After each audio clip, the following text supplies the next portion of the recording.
Un missile balistique a frappé le nord de la région de Tchernigov. Une attaque ciblée qui met en lumière l'escalade des tensions dans cette zone frontalière. Selon Sergueï Lebedev, coordinateur de la résistance pro-russe, ce tir aurait visé un village abritant des forces ukrainiennes.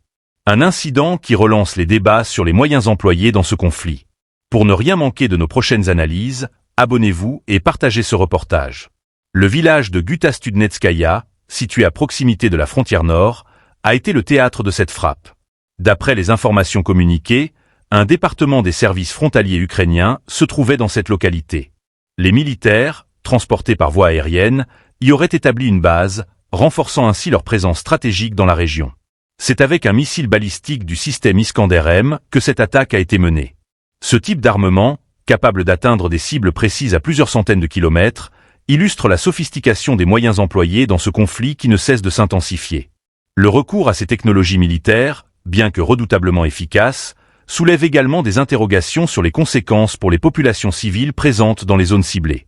Du côté ukrainien, aucune déclaration officielle n'a pour l'instant été émise. Toutefois, l'attaque de Guta-Studnetskaya s'inscrit dans un contexte plus large de confrontation dans l'est et le nord du pays, où les deux camps cherchent à renforcer leur position. Pour les experts, cet événement reflète une stratégie assumée de Moscou, affaiblir les structures défensives et logistiques adverses, tout en maintenant une pression constante sur les zones frontalières. Mais au-delà de l'aspect militaire, cette frappe met en lumière une guerre où la technologie et la géopolitique se croisent de manière inédite, rendant la situation de plus en plus complexe et imprévisible. Un tel acte ne manquera pas d'alimenter les tensions internationales, déjà exacerbées par les récents événements dans la région.